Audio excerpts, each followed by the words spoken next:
You know, about 10 years ago, I wholesale got rid of my entire retro gaming collection. Needed to pay bills, I was out of work, and honestly, as much as I love collecting games, it wasn't something I really needed to hang on to because games can always be repurchased. And that's what we're talking about today, specifically with regards to the NES.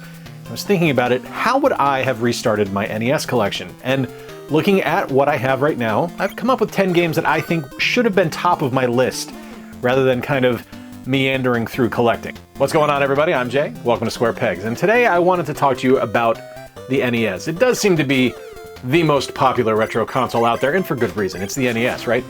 But I wanted to look at 10 games that I would have used to repurchase my collection that I sold. And these are all games that I've added back to my collection, but if I looked at it logically and I thought about it a little bit more from a gameplay perspective of things that I would have liked to have played, these are the ones that I would have bought immediately to add back to my collection. Now, there is going to be a little bit of a difficulty bonus on here because it would be real easy for me to say, yeah, just make sure you buy Super Mario Bros., Super Mario 2, Super Mario Bros. 3, Mega Man's 1 through 6. Bob's your uncle, you're out the door. So rather than do that, I wanted to kind of institute a limitation where I could only do one game per franchise. I considered doing one game per publisher, but why would I do that? That seems unreasonably unfair to myself. All right, so we're gonna kick things off, and there will be some big guns interspersed throughout here, but I want you to wait till the end of the video to see what my number one must purchase would be. First up, I do love sports games, and I think everyone knows that, but for me, the sports game that is most synonymous with the NES, despite the fact that I love Blades of Steel, despite the fact that I love ice hockey, the one that springs to mind immediately for me is Baseball Simulator 1000. Now, the thing I love about this game, one, it's super easy to pick up and play. You don't need to understand anything about the game of baseball to enjoy this game. It's just fun. It's simple baseball mechanics. You hit, you pitch, you throw, you run. That's it. Now, there are a few curveballs thrown your way, pun intended, and those curveballs come in the form of teams that have superpowers. So you can do things like throw a ball that'll split into 1,000 different pieces as it's going to home plate. You can hit a ball and it will explode when it hits the ground. You can jump super high up in the air to catch a pop fly. It really adds something special to the game. Now, I know a lot of folks love Baseball Stars, myself included. I almost grabbed that one actually, but for me, Baseball Simulator 1000 is number one with a bullet as far as NES sports games go. Well, as far as NES team-based sports games go. There'll be another one later on.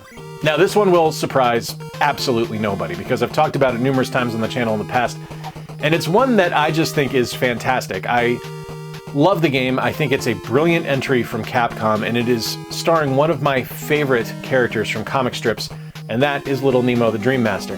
Little Nemo the Dream Master is developed by Capcom. It is a marvelous platforming adventure game where it takes this imaginative world created by Winsor McCay and couples it with a film that released in Japan around the same time. It might have gotten a stateside release. I've been corrected on this numerous times, but I can never keep the facts straight in my head, so if it did get a stateside release, cool. I've never seen it. So understand that when I always say this is inspired by Winsor McCay, that's why, because that's my entire exposure to it, is the Winsor McCay comic strip. The game itself is amazing. You play as Nemo, you go into Slumberland, and as you play, you're able to feed candy to certain characters, and you're able to use them to traverse your way through Slumberland. Whether it's a gorilla, or a lizard that can stick to a wall, or a mole that can dig underground, or a frog that'll hop really high. It's an imaginative world of just creative fancy that happens and just feels like a Winsor McCay strip come to life. And I'm sure like the animated film as well. It's an excellent game, and it's one that I go back to constantly. And this was one of the first 3 games that I repurchased when I started buying retro games again, because I love it that much. It's that important of a title to me, and I think as much as people have played it and as much as people know about it, I think it's one that more people need to know about and more people need to spend some time with. Now, when it comes to the NES, one of my favorite developers is Sunsoft, and they'll make another appearance later on the list. But one of the top games on the NES for me, and one of my favorites, is based on one of my favorite films, and that is Batman.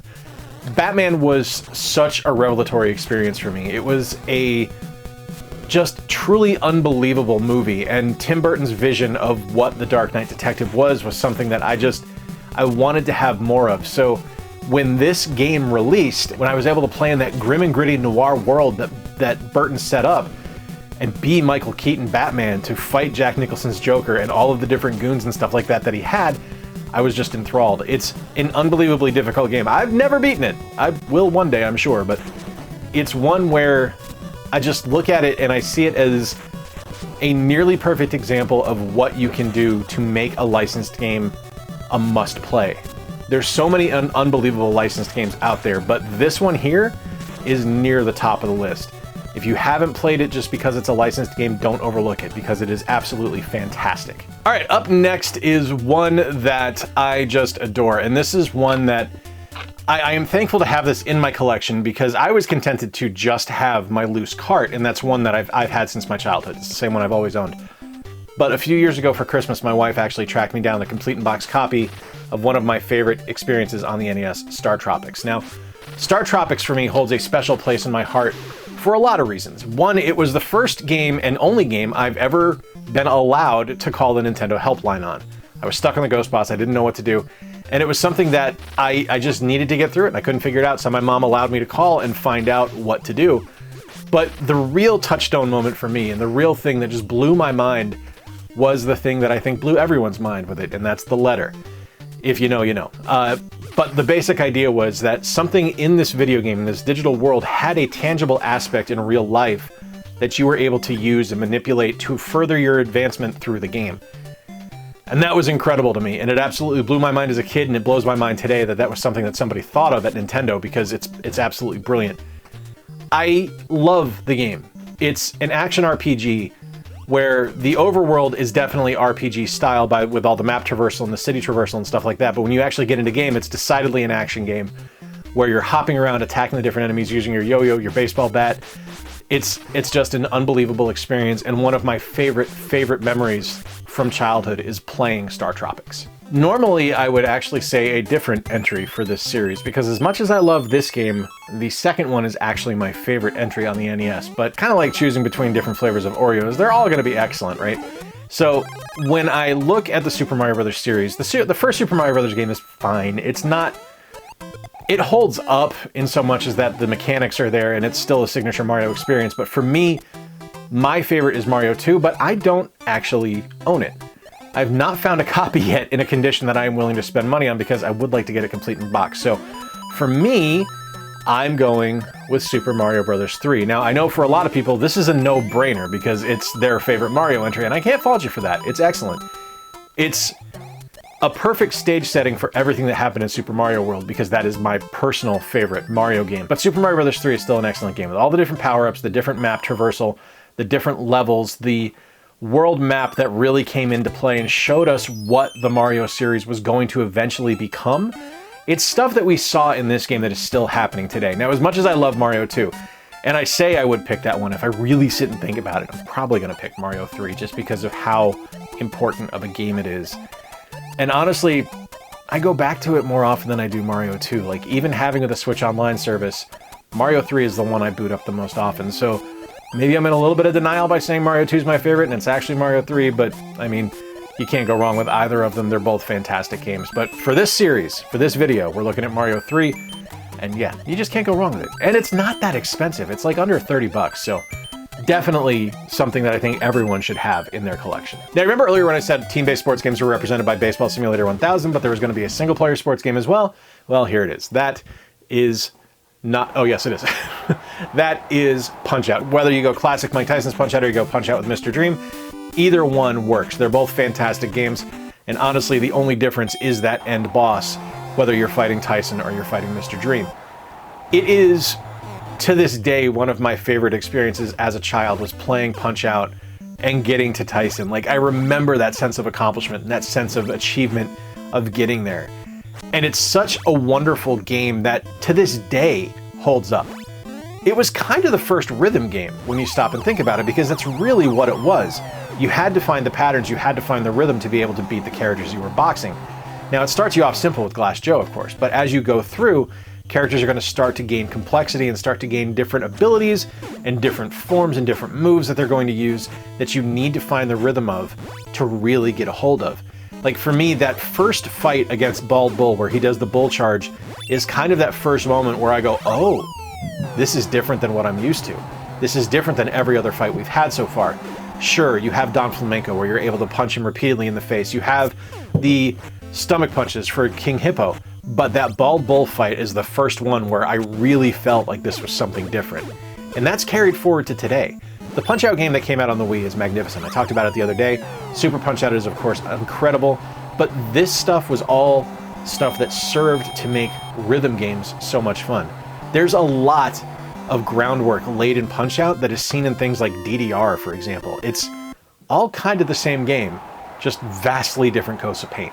I know for a lot of people that have been on the channel for a long time, they're expecting me to name Mega Man 2 here, and as much as I would love to tell you, you need to go out and buy Mega Man 2, I don't own it. I own Rockman 2 on the Famicom, but I've never actually picked up Mega Man 2 on the NES, so I've got to call an audible on what Mega Man game to get, and that is going to be Mega Man 3. Now, I can already hear Chris from Game Dad's show squealing in delight because I picked Mega Man 3, but trust me, Chris, if I owned Mega Man 2, that would be the one I'd be choosing. But Mega Man 3 is, I mean, you can't go wrong with it. Like, it's this, much like Mario 2 and Mario 3 for me, this is like picking your favorite child. They're both spectacular, they're both wonderful, and I love them both equally. I just think they're very excellent games. Like, they're two sides of the same coin. You know, Mega Man 2 introduced a lot of stuff that improved over the first one, but Mega Man 3 kind of perfects it, if I'm being honest with you, by adding the slide maneuver, adding rush, you know, stuff like that, giving personality to tools that were used in Mega Man 2 and making them a character people care about to this day with Rush. That was all because of Mega Man 3. The bosses are, I think, less memorable in Mega Man 3 than they are in Mega Man 2, and we kind of see that moving forward as we go through the Mega Man series, that the further we get away from kind of that initial experience with Mega Man 2, where we had kind of these signature characters like Airman, Metal Man, we start to get kind of, it's like when you make a copy of a VHS tape, the quality just degrades a little bit the further on we go in the Mega Man series. So I think that kind of started with Mega Man 3, but there's still great bosses. Like Snake Man's incredible. I love Magnet Man. There's just such unbelievable stuff in this game, and you can't ignore Proto Man either. Like, Proto Man was introduced here, and he's a magnificent character. So yeah, Mega Man 3, definitely something that I would use to restart an NES collection. Told you earlier that Sunsoft would be on this list again, and this is probably my favorite Sunsoft game. This is Blaster Master. Blaster Master is a game that I've loved since the moment I played it. It was one that my mom got me for Christmas one year, and instantly I was just enraptured with the title. The idea of going down below the Earth's surface to rescue your pet frog, finding a tank, and being able to go around and fight all these incredible monsters was amazing to me. And then the idea that you were going to be able to hop out of the car as well, like, that wasn't something I'd ever seen before in a video game. But not only could you hop out, you get to go into these other levels where you were a bigger version of yourself, these kind of isometric levels, and it was amazing.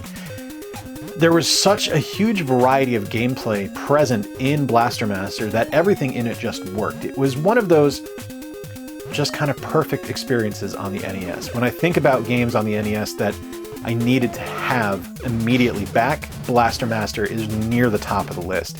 It's just such a great game. And don't sleep on the sequels either that are on the Switch and other consoles as well. They're fantastic. Now, while I tend to think of the NES as a platform machine, there is a certain genre of game on there that has not been represented yet on this list, and for me, it's the RPG. And number one with a bullet is the original Final Fantasy. Now, Final Fantasy to me is a perfect RPG. It's just excellent. Well, it's a perfect NES RPG. There are definitely games that have come out since then that are far better than it. Games in its own series that are better than it, obviously. But for an initial opening salvo in that universe, in the Final Fantasy universe, the first one was amazing. The ability to choose different character classes and to build your characters the way you wanted to, the ability to customize the weapons and the armor, the spells that your characters were going to learn, and not have it be the same game twice just based on the different choices you make and the way you were constructing your party was something I hadn't really experienced before on a console. Now, I love the Ultimate games as well, and I love the Dragon Quest or Dragon Warrior games as they were known here in the States, but Final Fantasy to me is the best of the best. It's just a nearly perfect game. Like, the soundtrack is amazing, the monster designs are wonderful, the combat is great. It is a bit of a grind fest, obviously. That's kind of how games were back then, but it's still one that I look at and just have nothing but fond memories for. I think it's amazing. All right, so we've had Mario, we've had Mega Man, we've had Final Fantasy, we've had Blaster Master, we've even had Batman. So what game am I leaving for last as kind of the ultimate must-own game on the NES. And I'm thinking about this one because I was talking to my friend David, Lame Dad Retro Gamer, at the Midwest Gaming Classic, and he actually just picked this one up.